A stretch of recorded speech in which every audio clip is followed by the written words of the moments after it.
Hello guys! Pauwi na ako at ito yung design sa elevator at ito yung lagi kong view kapag pauwi na ako, si Big Ben at si London Eye. At ito na nga, kinakarir ko ang paghahagdan imbis na pag-elevator. Una, parang nakakapagod, tapos habang tumatagal, parang magaan na lang.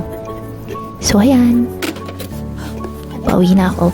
And bago ako umuwi, sinet ko na sa isip ko na magpe-prepare ako ng baon ko for tomorrow. So seafood yan at lagyan na natin ng lettuce char. Siyempre hiwa-hiwain natin, lagyan natin ng kanin, tapos itong panimpla. Yun na, may instant seafood paella. Simple version. Tapos lagyan natin ng cucumber, tapos salmon, tapos pang breakfast na baon ay itlog at saka avocado. Ayan na siya.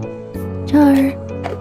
O sige na nga, lagyan pa natin ng dahon-dahon at saka ayan, para tomato para makulay. So ayan na. And ito, overnight oats na may yogurt in case nagutumin ako. So ito ay isang bento lunch bag, diba ang cute?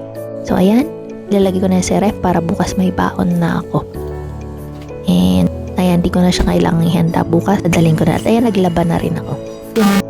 Tapos ayan, sinampay ko na rin. Yun lang yung sampayan namin. And let's plan for tomorrow. Hindi yun, may bumubulo sa isip ko na wag ka na mag-toothbrush, matulog ka na, inaantok ka na, diba? Pero syempre, dahil sinulat mo na routine mo yun, kailangan mong gawin. Kahit na tamad ka pa. Kasi kailangan mong disiplinahin yung sarili mo. So ayan, Cetaphil. Tapos ito, micellar na may salicylic acid, pero paubos na yan. Tapos ito yung ordinary na serum, salicylic acid daw yan, pero ewan ko kung umi-epekto, basta nilalagay ko na lang. Tapos ito moisturizer na clean and clear, para syempre hindi magdadry yung face mo, nilalagay ko na lang din. Tapos moisturizer sa lips, para hindi magdadry yung lips.